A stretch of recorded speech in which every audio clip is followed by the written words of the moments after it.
Third international circuit in India. Your world champion, Pecco Bagnaia, then he goes from the back of that front row.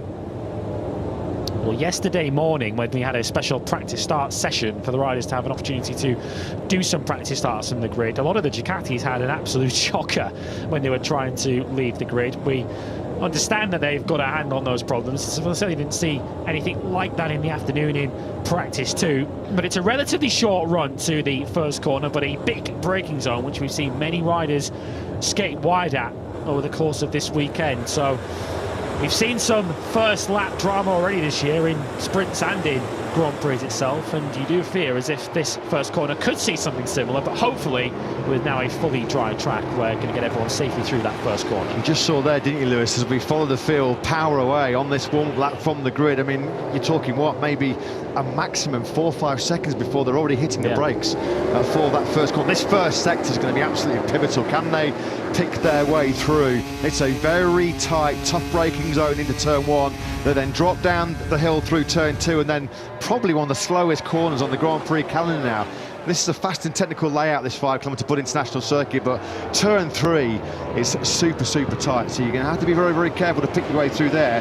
That's Maverick Vinales on the factory Aprilia that's just run a little bit wide at the end of that 1200-metre back straight into turn 4. That's going to be one of the big overtaking hotspots in this 11-lap Tissot sprint, which we are just seconds away from getting underway after over a 2-hour delay, not helped of course by the torrential rain that absolutely battered this Bud International Circuit right just before the pit lane opened for the start of Moto3 Q2.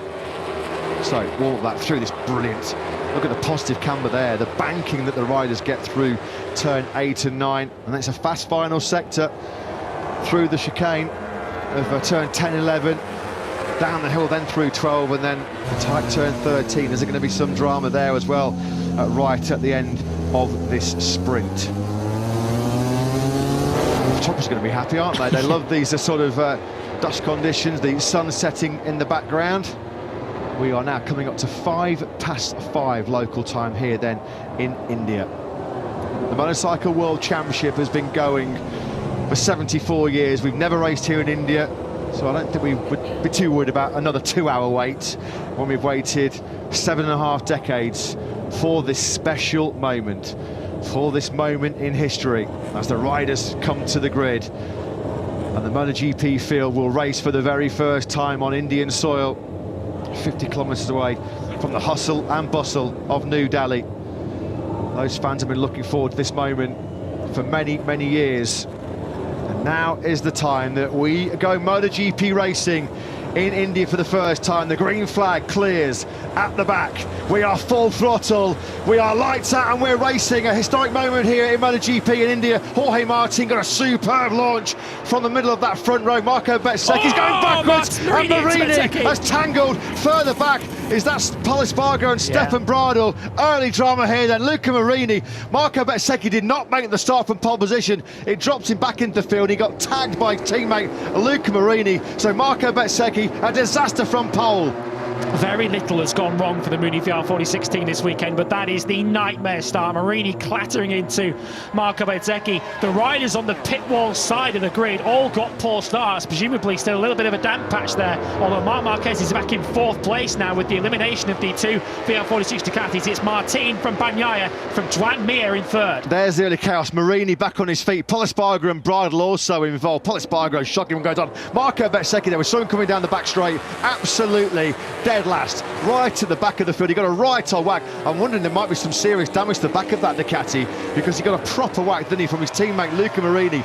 Friendly fire, then that's going to go down too well, isn't it, in Muni VR46.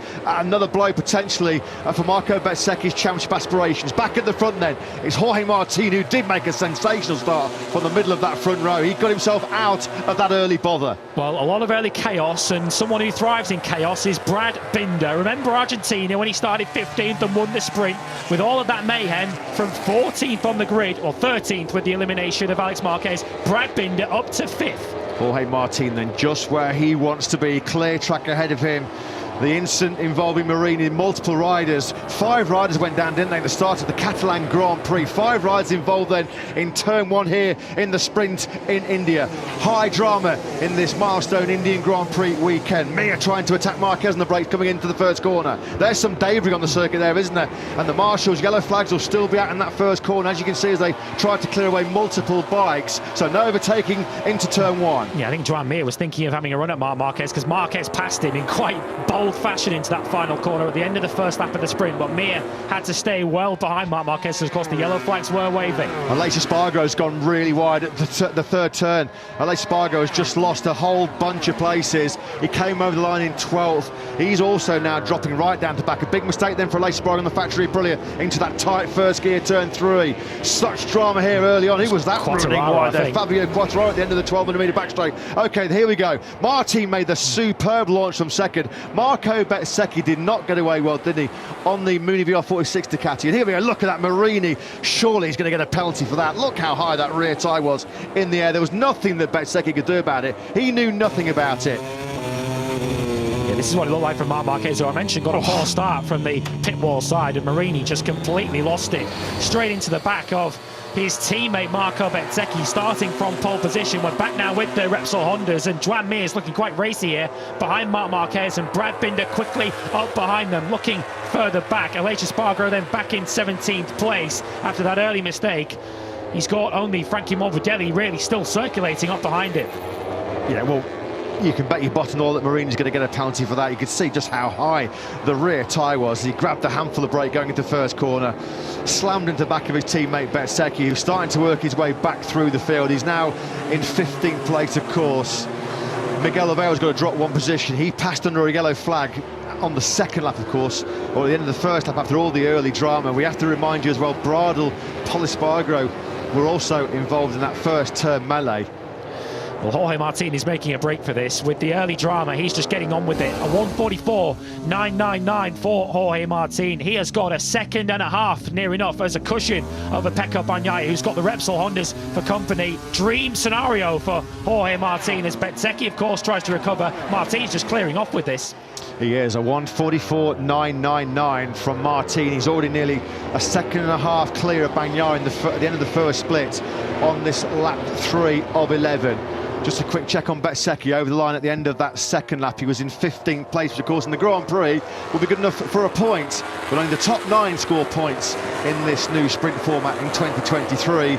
So from pole position, having topped the timesheets on Friday morning and Saturday morning, it's all gone horribly wrong, hasn't it, for Marco Bezzecchi? At this stage, he'll have no idea probably who it was that made the contact with him. It looks like he's got away with any kind of serious damage, but inevitably he'll be on the naughty step, won't he, in race direction and in the Mini VR46 Ducati garage will Luca Marini. Surely they're going to have to bust him with a penalty for that when he was out of control, wasn't he, on the brakes into that first corner. Bezzecchi now trying to deal with Miguel Oliveira ahead of him.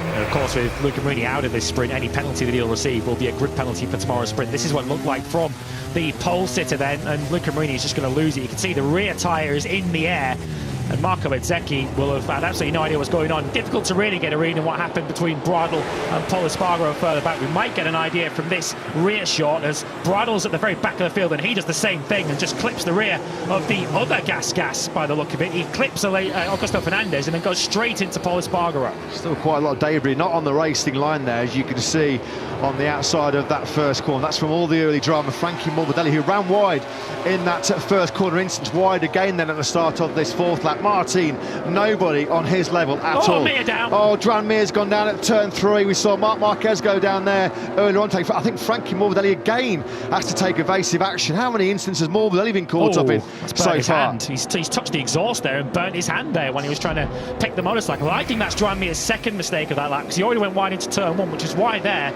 he's only just ahead of Taka Nakagami. The front end tucks for Joan Mir, and as you say, Frankie Morbidelli clearly made his own mistake, because there he goes round the outside of it. Never settled that Honda, was it? Going down through turn 2, and then as he got on the brakes, trying to squeeze it into the tight apex through 3, the front tyre just cried no more. Okay, let's try and regroup after what's been an incredible first 3 laps here in India. Jorge Martin is running away with this sprint. He's now nearly 1.9 seconds clear, halfway around this lap 4 of 11. He did a 1:44.903. That's back-to-back 1:44.9s from the Martinator. Pecco Bagnaia there sitting in second place. Marc Marquez on course for what will be just his second podium of the season. His last was in the very first Tissot sprint in Portimao. And of course his task somewhat easier now that Mir has departed the scene, although Brad Binder behind him, that will not be an easy mission to try and keep the South African at bay for what is another 7 laps. No, a Marquez-Binder battle would be box office, wouldn't it, if we get that in this sprint. Marc Marquez then, as we're riding on board, looking at the bike that he might well be racing next year. He might well be on a 2023 Ducati in 2024, but that's a discussion for another day. Credit to Marco Bezzecchi with what must be a slightly second-hand Muni VR46 Ducati. He's just set the fastest lap of the sprint. There is still every chance he could score points here. That's going to just add to his frustration, isn't it? He's got the pace, no question. We saw it throughout the weekend, whether it was in time attacks or in race trim. Bezzecchi was looking good to certainly go with Jorge Martin at the front of this sprint. But poor old Marco Bezzecchi, luckless in that first corner, just as he was. I think all the bad luck that Miguel Oliveira had is now going the way of Marco Bezzecchi, because how many times has he now been tangled? It was in Jerez on the first lap of the sprint. He got walloped in Catalonia, innocent victim there. He was involved in all the drama in Austria as well. That's the 4th time this season, through no fault of his own, Marco Bezzecchi has been cleaned out. Well, he'll have another opportunity tomorrow, and I fancy that Luca Marini might be a row further back on the grid for tomorrow's sprint, because surely you'd imagine a 3-place grid penalty is going to be coming his way, based on what we saw for Jorge Martin back in Austria when he instigated a first lap pile-up in the sprint and he had to go back on the grid. Perhaps a long lap penalty tomorrow might be another option the race direction have. We'll discuss that, of course, when we get into tomorrow's race day action and they make a decision on that. But Bezzecchi, as I say, is really putting in a great comeback ride here. He's now up behind Raul Fernandez. This is the battle for the final World Championship point. At the start of this lap, Bezzecchi was 3/4 of a second behind Raul Fernandez. He's now climbing all over the top of it. There might be separate team dinners at Muni VR46 tonight, that's for sure, when Marco Bezzecchi finds out just the reason why he was dumped to the back of this field. On the inside, though, of R. Fernandez into turn 13. He made light work, didn't he, of the crypto data RNF Aprilia. There's your live championship. It's getting better and better and better, isn't it, for Jorge Martin? He's potentially seizing another 3 points back on Bagnaia going into feature race tonight. We're down to 33 points if it stays as is, although Bagnaia is having to work hard, isn't he, to keep Marquez behind him. He's just fired in his best lap of the sprint at 1:45.027. That makes Pecco... Oh, someone's down just ahead. I think that was Johan Zarco went down just ahead of us, out of the picture. It is Johan Zarco who's gone down in the back of the picture. His rotten weekend just gets even worse. But even with that catching an overtake of Raul Fernandez on the last lap, Marco Bezzecchi was still the fastest rider on circuit. He's the only rider out there in the 1:44s. And it's going to get better for Bezzecchi now, because Zarco was 7th ahead of him on the road. Well, now he's crashed out. That's going to push Marco Bezzecchi then. He is now into P7. So more points being salvaged here by Marco Bezzecchi. First gear, turn 3, then it caught out Joan Mir. It's now caught out Johan Zarco. There he is, top of your picture. Just slides underneath the bike, so no damage. He's been able to quickly pick it up and ride on. But Paolo Campinotti, well, on one side of the garage, it's all plain sailing, isn't it, right now? With Jorge Martin looking like he's in cruise control for back-to-back sprint victories after his win in Misano a couple of weeks ago. But Johan Zarco tumbles out of the point-scoring places. Well, Pecco Bagnaia looks like he's settled down somewhat. It clearly took him a lap or two, Bagnaia, to just get himself up to speed and feel truly confident out there, because he let Jorge Martin escape. He was under intense pressure early on, wasn't he, from the Repsol Hondas before Joan Mir first fell backwards and then fell down altogether. But Marquez now appears to be struggling to match the pace of the reigning world champion. On the previous lap, he was 4/10 slower than Bagnaia, and on this last lap they just completed, he was 3/10 slower. Bagnaia does a 45.2, Marc Marquez a 45.5, but a 44.7 fastest lap again of the sprint for Marco Bezzecchi. For reference, he's the best part of a second lap quicker than Jack Miller ahead of him. He'll be with him in just over a lap's time. He's proving a big point here, isn't he, Bezzecchi, saying, well, if it wasn't for that first corner melee, if it wasn't for the friendly fire from Luca Marini, he would have something, maybe something that, a pace that even Jorge Martin could could not handle at the front of this sprint, because that is electrifying speed from the pole man. What a recovery he has been. He was right at the back of this field. He came over 18th place he was in the first split, and at the end of that opening lap, and he's now up into P7. Absolutely awesome. This demonstration of overtaking for Marco Bezzecchi. He has got time here to pick off potentially Miller for a top 6. Yeah, Quartararo up ahead of him does a 45.3 last time around, so it might just be too far a bridge to climb for Bezzecchi to catch the Yamaha for 5th, but 6th, based on what happened to him at the start, would be quite a recovery, and 4 championship points for Marco Bezzecchi. Marc Marquez further ahead. He's going to have to work really hard here to hang on to this sprint podium. Of course, he did take one in the opening weekend of the season in Portimao, which was really where his 2023 season peaked up to this point, but he's really hanging on now here for another sprint podium, because Brad Binder wants that bronze medal. Yeah, it looks like Bagnaia is going to be safe in that second place. Marquez and Binder are just running out of time, aren't they? As Marquez goes a little bit wide. And that's going to keep Brad Binder very, very interested indeed for that final place on this sprint podium. Just having a quick check on Bezzecchi. He's just eating into the gap to Miller already through the third split on this lap 7 of 11 rather. He's gained nearly half a second. Over the line they come then, and Bezzecchi still keeping himself in those 144s. He took 7/10 to gain out of Miller on that previous lap, so surely 6th place potentially coming the way. With still 4 laps to go here at the Bud International Circuit for Bezzecchi. There he is, just going out of your picture there on the right-hand side as they drop down through turn 2. Marquez, you can already see he's getting that soft Michelin rear tyre squirming underneath him on that Repsol. So eager to get the power on as they sweep down on this 1200-metre back straight, first gear to top gear. And Marquez doing a great job at the moment defending that final place on the podium from Binder, who snakes that KTM sideways. Fabio Quartararo's not completely out of this battle, is he? A reminder again, the F1 MotoGP stewards, the incidents at turn 1 will be reviewed after the race. But it looks like there may well be sanctions coming the way of Luca Marini, potentially Stefan Bradl.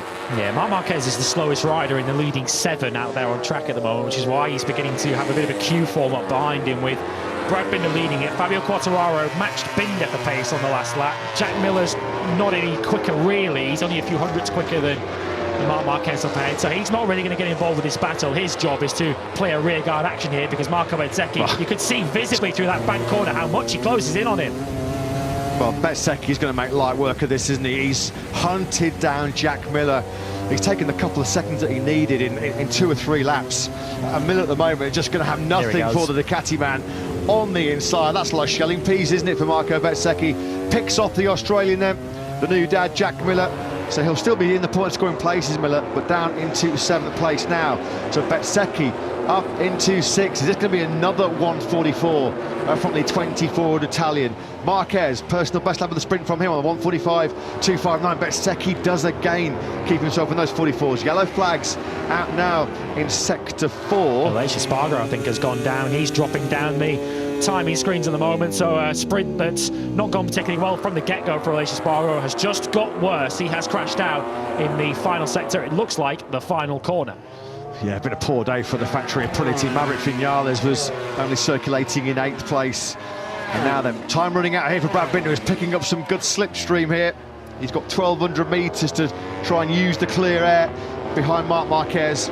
Although we are at, what, 5:20 local time, it's still incredibly hot and humid, so Binder may well be just a little bit wary about front tyre temperature and pressure without some clear air behind Marquez. On board then with Aleix Espargaro, and this is how he's heading for an early bath in this sprint, washing the front end out at turn 13. And so Aleix Espargaro's, well, he had a torrid time on the flyways last year, and he hasn't exactly got off to the best possible start here, has he, on our 7-race overseas tour here today in India. Aleix Espargaro then out of this sprint. Martin then at the front has it now, 2.5 seconds his lead over Bagnaia, potentially taking 3 more points back in this title chase. It's very much game on though, isn't it, for the final place on the podium.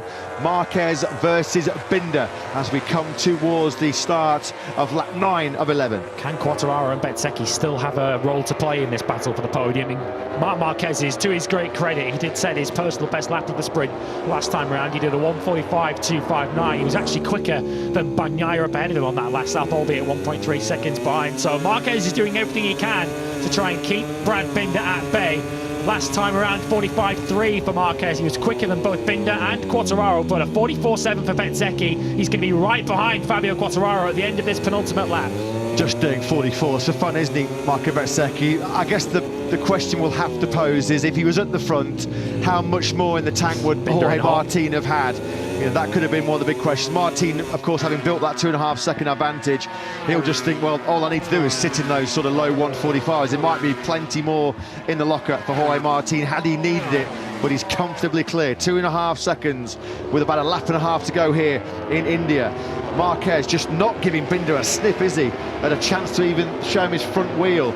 But of course he's not going to, because Marquez desperate to get himself back on the podium, but Binder just cannot get within striking distance of the Repsol. And in fact, it looks like at this stage Marquez actually is starting to pull away. Well, it looked as if Binder got in a little bit hot into turn 3, which would have cost him through that corner, but also all the way down that 1.2 kilometre back straight. And as we go through the second sector of this lap, Marc Marquez has been able to pull out 0.3 of a second on Brad Binder in that sector. So I think it was a costly mistake coming onto that back straight that has cost Brad Binder the opportunity potentially to attack on this final lap. Bezzecchi now coming on really strong. Look at this, he's just closing right in now on Quartararo. What a 5th place this would be for Marco Bezzecchi. It won't take, well, it'll go some way to maybe alleviating some of the frustration he will feel, particularly when he gets back to the garage and finds out it was his teammate Marini that was the man that put him in the gravel trap at the first corner. But look at this, how good is he on the brakes? Wow. Just eating the meters into Fabio Quartararo. 5th place, that might be as good as it gets for Bezzecchi. He's going to run out of time here.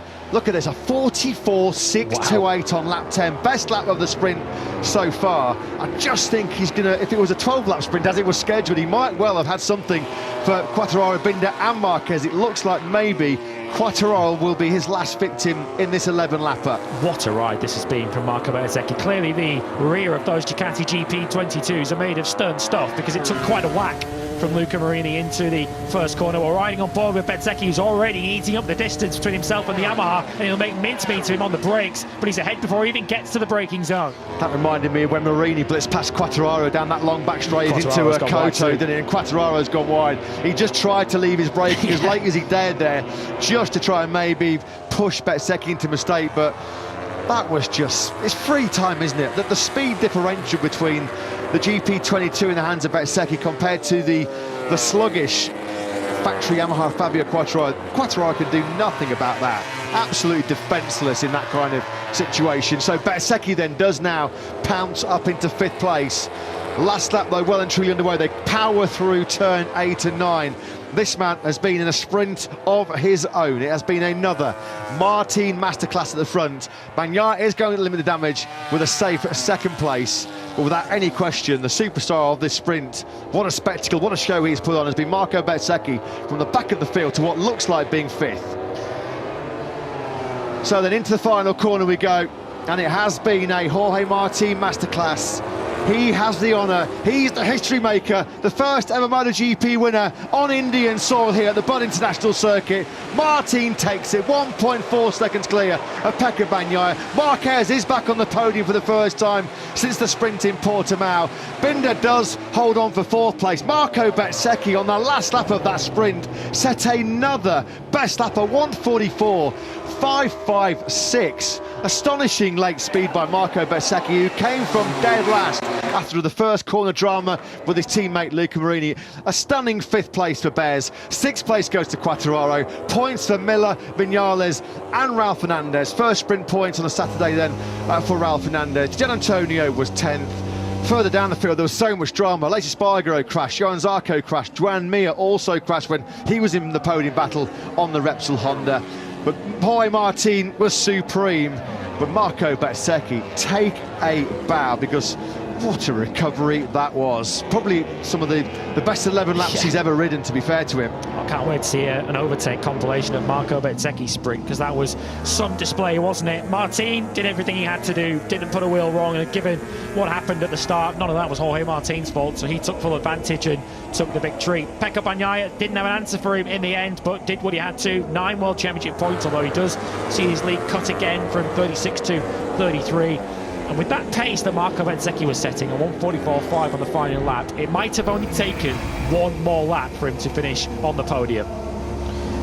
There's Pecco Bagnaia then, an embrace there with Marc Marquez. Will they be enemies at Ducati next year, side by side? We'll find out. So the fans then, they have been here for an unforgettable day. They've witnessed a Martin masterclass, just like it was in Misano a couple of weeks ago. It's now 3 successive victories, isn't it, when you top them all up for Jorge Martin, and he's just riding that crest of a wave. He's just in that groove, in that zone right now, isn't he, this man, where he just feels like he can't really do anything wrong. Brilliant performance, superb start. The platform, the catalyst, was his great start from the middle of that front row in second place. The world champion, though, as he so often does, just picks up the pieces, limits the damage. Once he got sort of that buffer of a couple of seconds to Marc Marquez, he knew he was going to be okay in that second spot. But this man, this is your moment in history. For the very first time in 74 years, it's Jorge Martin that is the first ever MotoGP winner on Indian soil. Those fans in that main grandstand, well, they'd have had a bird's eye view for all the first corner drama. That's going to roll on late into the evening here, because the FOM MotoGP stewards, I don't think they've got a very tough decision, to be fair to them, because when they review it after this sprint, pretty clear who the main perpetrators were. Jorge Martin then takes the adulation of the crowd. Marc Marquez back on the podium. That was our first ever Tissot sprint podium, wasn't it? It was. In Portimao, the combo of Bagnaia, Martin and Marquez. But for a last lap error, it might well have been in the same order as well, when Martin let Bagnaia, should I say, through to win that one. Marc Marquez then takes his second bronze medal of the season, so another sprint podium for him. But it does whet the appetite nicely, doesn't it, for the full-length Grand Prix tomorrow, which has been cut, of course, slightly to 21 laps tomorrow, because big question now going into tomorrow's sprint is if Bezzecchi can maintain that pace and he gets through turn 1 clearly, just what kind of answer will Jorge Martin have in tomorrow's full-length Grand Prix? It's all very, hindsight's a wonderful thing, being smart after the event, ifs, buts, whats and maybes, but fair to say, Marco Bezzecchi, we were denied the chance to see him fight for the win in that sprint, because his pace was phenomenal. It was out of this world pace. As we posed in the sprint, Jorge Martin will say, well, he had plenty more in reserve. He was pretty comfortable just lapping in those sort of low to mid 145s. He probably will feel that he could have got himself consistently in those 144s, but this championship charge is very much game on. A historic victory in India for Jorge Martin, and history beckoning for him. There's never in MotoGP history been an independent team rider to win the World Championship. Talking about what might have been, Marco Bezzecchi, he will be frustrated. His face says it all, I think. Yeah, I think he's been told already. I'm afraid to say, mate, it was a bit of blue on blue, it was some friendly fire. This was just one of his several overtakes, using clearly the superior top speed advantage that the Ducati has over the Yamaha. Nothing that Fabio Quartararo could do about that one. You can be the top late braking with the most defensive rider in the world, but you're not going to keep the Ducati about once it winds up to top gear on a 1200 metre straight. But to be fair to Marco Bezzecchi, there were lots of great moves that he made. Here is Marc Marquez then, back on a sprint podium for just the second time. He's down on the grid with Simon. He is, Mark. Great qualifying, which gave you the position to launch the attack, and what a ride in the sprint. How hard was that? Yeah, honestly, super happy. I know that in a single lap, in a whole lap, I was fast, but always behind somebody. But for me, what surprised me more on the race that in the beginning I was struggling, but then in the end the rhythm was not bad. Alone, because Pecco was very far, and yeah, happy. I would like to be always on that level, but this year has been very difficult. But as you see, my compromise is the same one, and I keep pushing until the end. Great ride, congratulations. It is good to see him back on the podium. We've missed him, haven't we, since that Tissot sprint in Portimao. He had to work very, very hard for it. Bagnaia was quicker ahead of him. Look how hard Brad Binder was trying to exert the pressure. Two of the most spectacular, aggressive, all-out attack riding styles we've seen in MotoGP history, isn't it? Marquez and Binder. And it was Marquez that prevailed. All smiles and Repsol, and they've been few and far between in what's been a very troubled 2023 for them. There was another crash, though, unfortunately, for his teammate Joan Mir when he was well placed for that podium challenge. You'll see there, Pecco Bagnaia having a little chat with Dorna CEO Carmelo Espeleta. waiting very, very patiently is our man Simon Crafar, who's going to talk to the man very, very shortly. He was second in that sprint. Another great recovery by Binder. Started, head of the 5th row in 13th place. Just under half a second he was away from salvaging yet another podium finish. Another top charge from the South African. Bagnaia, though, second here. He's on the grid with Simon. Another great result at this time at a new circuit. How do you feel about your ride today? We were just very lucky that the conditions were better on the sprint race, but I'm enjoying this circuit. The layout is so nice, and we did, for me, a really good race for the situation we are. We have to improve for tomorrow, but finishing second today was the maximum for sure, and we had to be happy with it. Congratulations. Job done for Pecco Bagnaia. Front row this morning in qualifying, second in the sprint, and he does keep that championship lead just over 30 points going into tomorrow's 20-lap race, but he won't need reminding that the momentum at the moment looks like it's well and truly with Jorge Martin and that Prima Pramac Ducati, the sprint winner in Misano, the Grand Prix winner in Misano, and now your sprint victor here in India. I'll be delighted to hear what he says very, very shortly. The Martinator has the momentum. Jorge Martin with Simon. Jorge, you mentioned last night that you liked the circuit. Watching you out there, it really looked like you did. Yeah, you know, it was a tricky day because it was really stressful because the conditions was hard in the last practice before the race. It was quite complicated, but you know, I understood quite well the track, and then straight away I started quite well. I started to put a good pace on the track, and then try to control the gap between me and Pecco, trying to understand some info for tomorrow also that will be important. So feeling comfortable. Tomorrow will be a tough one with maybe Bezzecchi had some bad luck today, but he will be so strong tomorrow. Great job. Congratulations. Yeah, that's a very accurate assessment. One, Marco Bezzecchi did have some bad luck, and two, he will be very, very strong tomorrow when Jorge Martin looks at the lap-by-lap analysis and sees the scary pace that Marco Bezzecchi had. He did so many laps in those 144s. Tomorrow might well be slightly more difficult if Jorge Martin is to complete yet another double. What a shot that is, though. He's such a spectacular ride to watch, isn't he? Defying gravity. And there is a special moment. He treats the Indian fans to the stand-up wheelie as we get set then for the medal presentation here at the Bird International Circuit.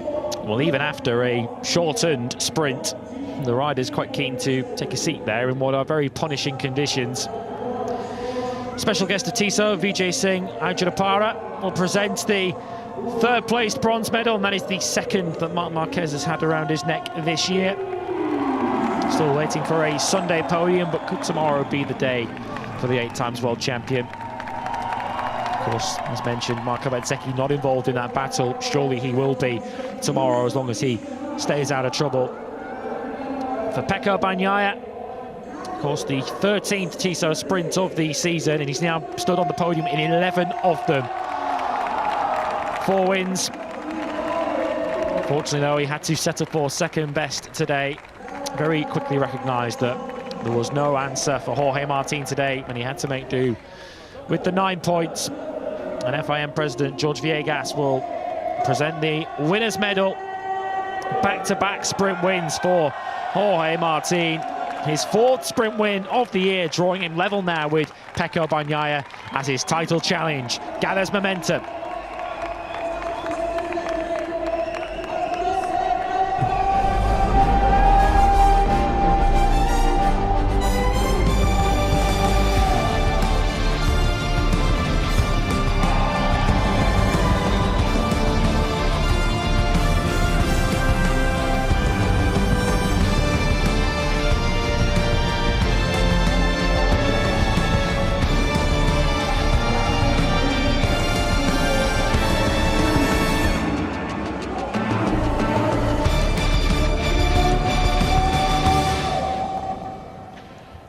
So Jorge Martin then is your sprint winner here in India. Marc Marquez enjoying, as you knew he would do, some rare taste of Prosecco in 2023. His second sprint success of the season. Pecco Bagnaia and Jorge Martin start to process what's just happened to those over those 11 laps as their title fight is building up, it's bubbling up quite nice, isn't it? 33 points, the gap between him heading into the 21-lap Indian Oil Grand Prix of India tomorrow. But the momentum very much with Martin. He took the victory after a sprint that started in very dramatic fashion. Martin the winner from Bagnaia, and Marc Marquez, who held off the intense pressure from Brad Binder throughout, who charged through once again in typical fashion from 13th to 4th. Marco Bezzecchi, who was stone dead last at the end of the first sector of the first lap, came through in the end to 5th from Fabio Quartararo and Jack Miller. Maverick Vinales 8th, and Ralph Fernandez getting his first sprint point of the season. Babic Gianantonio was 10th from Augusto Fernandez, who was clipped at the first corner by Stefan Bradl, who then piled into the back of Paul Espargaro. Luca Marini also eliminated on that first lap after running into the back of his teammate Marco Bezzecchi. John Zarco, Joan Mir and Aleix Espargaro also crashing out. Pecco Bagnaia then leads the World Championship going into tomorrow's 21-lap Indian Grand Prix by 33 points now over Jorge Martin. Any faint hopes of Marco Bezzecchi getting involved in that title battle have surely faded now, with his difficult afternoon today despite salvaging 5 points. A victory certainly looked possible for him today, but he had to settle for 5th. Marc Marquez climbs up a couple of places then in the championship, up into 17th place after he picked up 7 useful points for 3rd. And Ralph Fernandez up onto 23 points here this afternoon. As mentioned, he scored his first sprint point of the season here today.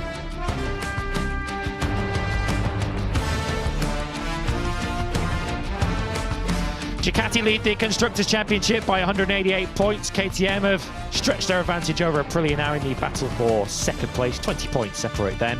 Honda 3 clear now of Yamaha in 4th.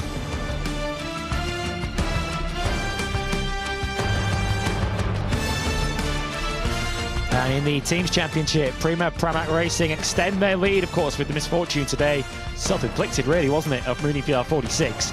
Prima Pramac Racing 48 points clear now of their nearest challengers.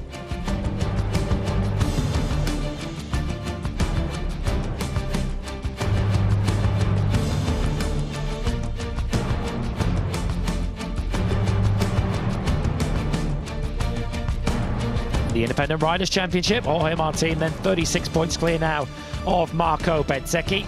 Joan Zarco failing to finish today, so too Luca Marini. Alex Marquez, of course, didn't start it, so they lose further ground. It's a 2-horse race for the independent crown.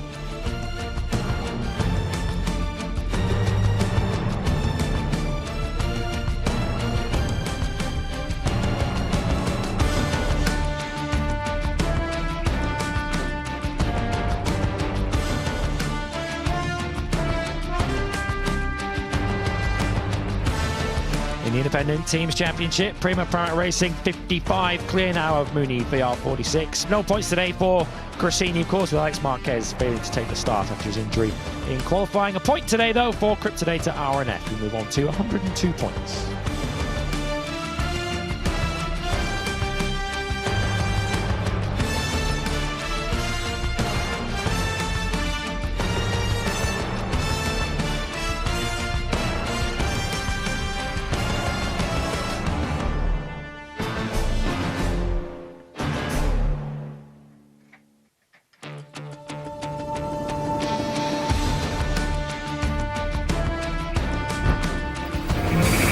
Well, we had to wait for the Tissot sprint to get underway, but after a rain delay, we eventually got the sprint underway. We didn't have to wait long for drama and incredible action at the first corner.